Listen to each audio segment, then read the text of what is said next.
আমার ছাদ বাগান। আমি আপনাদের আমার একটি মালটা গাছ এবং তাতে ফল ধরে আছে একটা দেখাবো ছাদে। দেখতে পাচ্ছেন আপনারা, এগুলো হচ্ছে ভিয়েতনামি মালটা। এটা সারা বছরই গাছে কম বেশি ফল থাকে।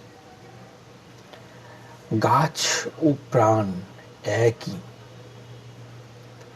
গাছ না থাকলে প্রাণের অস্তিত্ব অসম্ভব, তাও যদি ছাদের গাছ হয়। ছাদে কয়েকটা গাছ প্রাণ জুড়িয়ে যায়, তাও যদি ফলের গাছ হয়।